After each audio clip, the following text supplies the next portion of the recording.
तो आज हम एक बहुत ही खास कविता की गहराई में उतरने वाले हैं। एक ऐसी कविता जो इंग्लिश लिटरेचर के स्टूडेंट्स के लिए, खास तौर पर जो यूजीसी नेट या एमपी टेट जैसे एग्जाम्स की तैयारी कर रहे हैं, उनके लिए बहुत बहुत ज़रूरी है। आज बात होगी पर्सी बिश शेली की टू अ स्काईलार्क पर, और हमारे पास जो भी जानकारी है उसके आधार पर हम इसका एक ऐसा विश्लेषण करेंगे जो सिर्फ एग्जाम में ही काम ना आए, बल्कि इस कविता की आत्मा तक ले जाए। तो चलिए शुरू करते हैं। सबसे पहले ये जानना जरूरी है कि ये कविता लिखी किसने। पर्सी बिश शेली कौन थे ये, और रोमांटिक कवियों की दुनिया में इनका इतना बड़ा नाम क्यों है? पर्सी बिश शेली मतलब 1792 से 1822 अंग्रेजी रोमांटिसिज्म के सबसे कह सकते हैं सबसे ज्वलंत और विद्रोही कवियों में से एक थे। विद्रोही? हाँ, उनका जीवन छोटा था, सिर्फ 29 साल का, लेकिन बहुत तूफानी था। वो एक आदर्शवादी थे, एक क्रांतिकारी जो उस वक्त की सत्ता और परंपरा के खिलाफ हमेशा खड़े रहे। अच्छा, मतलब वो अपने जमाने के एक तरह से रेबेल थे। मैंने सुना है उन्हें ऑक्सफोर्ड से निकाल दिया गया था। जी हाँ, बिल्कुल। द नेसेसिटी ऑफ एथिज्म नाम का एक पैम्फलेट लिखने के लिए। तो आप समझ सकते हैं कि उनका स्वभाव कैसा रहा होगा। और यही स्वभाव उनकी कविताओं में भी दिखता होगा। बिल्कुल, यही विद्रोही और आदर्शवादी स्वभाव उनकी कविताओं में झलकता है। उनका मानना था कि कविता दुनिया को बदल सकती है, और टू अ स्काईलॉर्क ये कविता भी इसी सोच का एक बहुत सुंदर उदाहरण है। तो ये कविता आई कहाँ से? मतलब इसका कोई बैकग्राउंड है? हाँ, ये उनके एक असली अनुभव पर आधारित है। वो अपनी पत्नी मैरी शेली के साथ इटली में थे, और एक शाम उन्होंने सच में एक स्काईलॉर्क पक्षी का अद्भुत गीत सुना, और वो आवाज उनके दिल में ऐसी उतरी कि कविता बन गई। वाह! तो ठीक है, ये तो हुई कवि की बात। अब कविता पर आते हैं। इसका सेंट्रल आइडिया क्या है? शैली सिर्फ एक पक्षी के गाने की तारीफ कर रहे हैं या बात कुछ और गहरी है? नहीं, बात बहुत गहरी है। देखिए, सतह पर तो ये प्रकृति की सुंदरता और एक पक्षी के गीत का जश्न ही लगता है, लेकिन शेली के लिए वो स्काईलार्क सिर्फ एक पक्षी है ही नहीं। अच्छा। कविता की पहली ही लाइन में वो कहते हैं, hail to the blithe spirit, bird thou never wert. हे आनंदमयी आत्मा, तुम्हारा स्वागत है। तुम कभी पक्षी थे ही नहीं। मतलब शुरुआत से ही उन्होंने उसे एक सुपरनैचुरल, एक दैवीय दर्जा दे दिया है। बिल्कुल। उनके लिए स्काईलार्क उस शुद्ध, मिलावट रहित खुशी का प्रतीक है जिसे हम इंसान कभी हासिल नहीं कर सकते।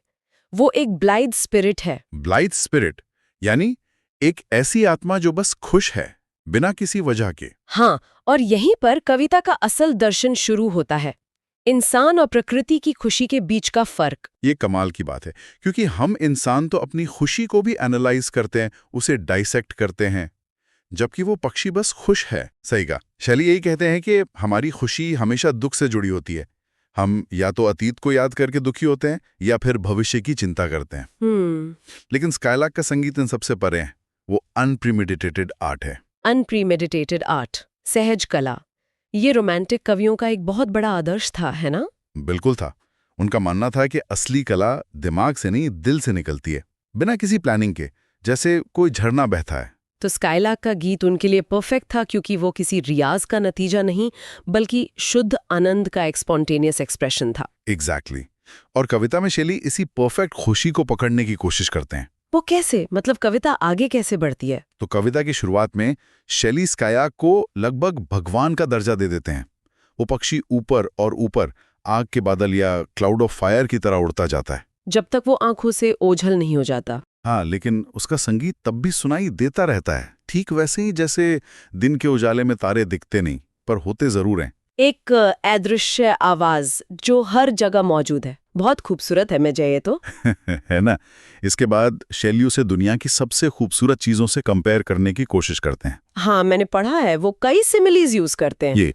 वो कहते हैं कि तुम्हारा संगीत एक छिपा हुआ कवि, अ पोएट हिडन, के गीतों जैसा है, या एक महल में गाती राजकुमारी जैसा, हाई बॉर्न मेडन, या एक जुगनू जैसा, या फिर एक गुलाब जैसा। हाँ, एक गुलाब जिसकी खुशबू हवा में घुल जाती है। लेकिन ये सारी तुलनाएं भी उस संगीत को पूरी तरह बयान नहीं कर पाती। सही बात है, ऐसा लगता है जैसे वो हर तुलना के बाद फेल हो रहे हैं। बिल्कुल, और शायद यही पॉइंट है। वो ये दिखाना चाहते हैं कि स्काईलार्क का संगीत इंसानी कल्पना की हर खूबसूरत चीज से बेहतर है, उससे भी ऊपर है। और जब वो ये समझ जाते हैं, तब वो सवाल पूछना शुरू करते हैं। सही पकड़ा आपने। अब कविता का रुख बदल जाता है। अब वो तारीफ नहीं करते, बल्कि उस रहस्य की जड़ तक पहुंचना चाहते हैं। वो सीधे पक्षी से पूछते हैं। क्या पूछते हैं? वो पूछते हैं, तुम्हारे इस खुशी भरे गीत का स्रोत क्या है?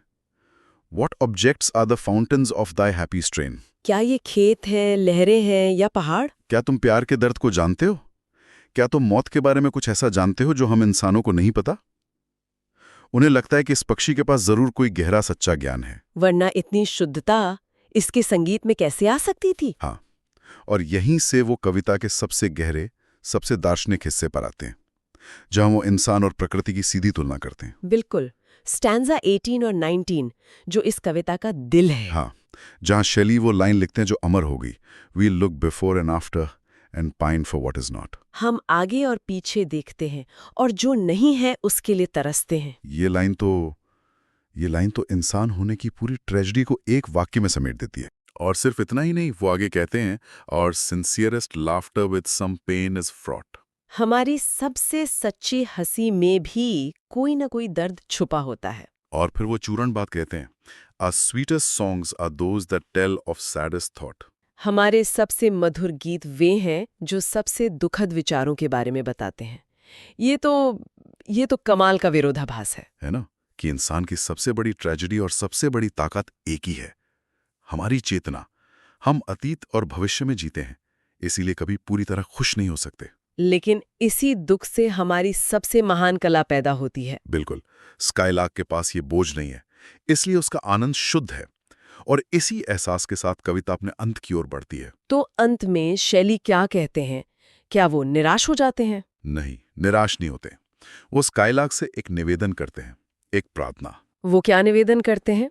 वो कहते हैं, teach me half the gladness that thy brain must know. क्यों? क्योंकि अगर उन्हें वो मिल गई तो उनके होठों से ऐसी हार्मोनियस मैडनेस बहेगी, एक ऐसा संगीत बहेगा जिसे पूरी दुनिया वैसे ही सुनेगी जैसे वो अभी स्काईलार्क को सुन रहे हैं। मतलब वो उस पक्षी से प्रेरणा लेकर अपनी कला को और ऊंचा उठाना चाहते हैं। सही। ये तो हुई फिलॉसफी की बात। लेकिन शैली एक शिल्पकार भी थे, मतलब शब्दों के जादूगर। उन्होंने इस कविता को बनाया कैसे है? इसका स्ट्रक्चर कैसा है? इसका स्ट्रक्चर ही अपने आप में एक कमाल है। सबसे पहले ये एक ओड है। ओड यानी किसी विषय को सीधे संबोधित करके लिखी गई एक भावुक कविता। बिल्कुल। इसमें 21 स्टैंजाज हैं और हर स्टैंजा में 5-5 पंक्तियां हैं, जिसे क्विंटेन कहते हैं। और इसकी राइम स्कीम और मीटर के बारे में भी सुना है कि वो बहुत खास है। बहुत खास। हर स्टैंजा की राइम स्कीम है AB ABB, लेकिन जो असली जादू है वो इसके मीटर में है। अच्छा। पहली 4 पंक्तियां छोटी और तेज हैं, ट्रोकाइक ट्राइमीटर में। इनका रिदम होता है स्ट्रेस्ड अनस्ट्रेस्ड, स्ट्रेस्ड अनस्ट्रेस्ड, जैसे किसी पक्षी के पंख फड़फड़ाने की आवाज। क्या बात है, बिल्कुल सही। और फिर 5वीं लाइन अचानक लंबी और भारी हो जाती है, आयम्बिक हेक्सामीटर में, जिसे अलेक्जेंड्राइन भी कहते हैं। ऐसा लगता है जैसे पक्षी उड़ते उड़ते एक लंबी तान लेता है। एग्जैक्टली। शैली ने सिर्फ लिखा नहीं, उन्होंने आवाज को भी तराशा है। वाह। और अलंकारों का इस्तेमाल कैसा है, जैसे सिमिली या मेटाफर? अलंकारों का तो जैसे मेला लगा हुआ है। सिमिली यानी उपमा अलंकार का सबसे ज्यादा प्रयोग है, जैसे like a cloud of fire, like a poet hidden, like a highborn maiden भी है। हाँ, और अपोस्ट्रोफी का प्रयोग तो कविता इन शुरुआत में ही है, जब वो सीधे पक्षी को संबोधित करते हैं, hail to thee blithe spirit. सही। अच्छा, एग्जाम के पॉइंट ऑफ व्यू से एक और जरूरी सवाल। स्काईलार्क की तुलना अक्सर कीट्स के नाइटिंगेल से की जाती है। इन दोनों में क्या बड़ा फर्क है? ये तुलना बहुत महत्वपूर्ण है और अक्सर पूछी जाती है। दोनों कविताएं एक पक्षी के गीत से प्रेरित हैं, लेकिन दोनों का नजरिया जमीन आसमान का है। वो कैसे? देखिए, शैली का जो स्काईलार्क है वो दिन का पक्षी है, वो प्रकाश में आसमान की ओर ऊपर उठता है, वो शुद्ध आध्यात्मिक आनंद का प्रतीक है। ठीक है। जबकि कीट्स का नाइटिंगेल वो रात का पक्षी है, जो अंधेरे में जंगल की गहराइयों में गाता है। और उसका संगीत? उसका संगीत आनंद और दर्द का एक कह सकते हैं एक जटिल मिश्रण है। वो कभी को नश्वरता और मृत्यु के बारे में सोचने पर मजबूर करता है। मतलब एक तरह से शैली आसमान की तरफ देख रहे हैं, उम्मीद और रोशनी की बात कर रहे हैं, और कीट्स अंधेरे में बैठकर दर्द और मौत की गहराई में उतर रहे हैं। दोनों ने एक पक्षी को सुना पर पाया बिल्कुल अलग अलग सच। बिल्कुल। स्काईलार्क जहां एक दैवीय प्रेरणा है, वहीं नाइटिंगेल एक नशीले दर्द भरे एस्केपिज्म का रास्ता है। एक ऊपर उठाता है, दूसरा और गहरा ले जाता है। वाह। मतलब इतनी सारी टेक्निकल और फिलोसॉफिकल बातें हैं इस कविता में। अगर किसी स्टूडेंट को ये सब याद रखना हो तो आप उन्हें कौन से 3-4 सबसे जरूरी की पॉइंट्स देंगे जो वो कभी ना भूलें? जरूर, एग्जाम के लिए ये पॉइंट्स बिल्कुल याद रखें। पहला, कवि और काल। पीबी शैली एक प्रमुख रोमांटिक कवि। दूसरा, कविता का प्रकार, ये एक ओड है। ठीक है। तीसरा, इसका स्ट्रक्चर, 21 5 पंक्ति वाले छंद, ABIBB राइम स्कीम और वो खास मीटर। चौथा, प्रतीक। स्काईलार्क जो है वो शुद्ध आनंद, देवीय प्रेरणा और अनप्रीमेडिटेटेड आर्ट का प्रतीक है। और पांचवां, केंद्रीय विरोधाभास। स्काईलार्क का आदर्श आनंद बनाम मनुष्य का दर्द भरा अनुभव। ये 5 पॉइंट इस कविता की चाबी हैं। बहुत बढ़िया। और कुछ खास पंक्तियां जो हर छात्र को पता होनी ही चाहिए। हाँ, 4 पंक्तियां तो बिल्कुल रट लेनी चाहिए और उनका मतलब समझना चाहिए। कौन कौन सी? पहली, hail to the blithe spirit, bird thou never wert. ये कविता की टोन सेट करती है। दूसरी, profuse strains of unpremeditated art. ये रोमांटिक कला के आदर्श को बताती है। तीसरी और सबसे प्रसिद्ध, our sweetest songs are those that tell of saddest thought. ये इंसान की रचनात्मकता और दुख के रिश्ते को बताती है। और चौथी, teach me half the gladness. ये कवि की अंतिम इच्छा को दिखाती है। इन पंक्तियों से सीधे सवाल बनते हैं। आपने बहुत अच्छे से सब कुछ समेट दिया। तो आज हमने पीबी शैली की कविता टू अ स्काईलार्क का एक बहुत ही गहरा और एग्जाम फोकस्ड विश्लेषण किया। हमने शैली के जीवन से लेकर कविता की बनावट और उसके गहरे दार्शनिक अर्थों तक हर पहलू को छूने की कोशिश की है। जाते जाते एक सवाल मेरे मन में आ रहा है। पूछिए। शैली स्काईलार्क से उसकी खुशी का रहस्य सिखाने के लिए कहते हैं ताकि वो बेहतर कविता लिख सकें। पर उनकी ये लाइन है कि हमारे सबसे मधुर गीत वे हैं जो सबसे दुखद विचारों के बारे में बताते हैं। तो क्या ये एक विरोधाभास नहीं है? अगर उन्हें स्काईलार्क जैसी शुद्ध खुशी मिल गई तो क्या उनकी कविता अपनी वो गहराई खो देगी जो दुख से आती है? क्या सुख और दुख का ये मिश्रण इंसान की कमजोरी नहीं बल्कि उसकी सबसे बड़ी रचनात्मक ताकत है? इस पर सोचा जा सकता है।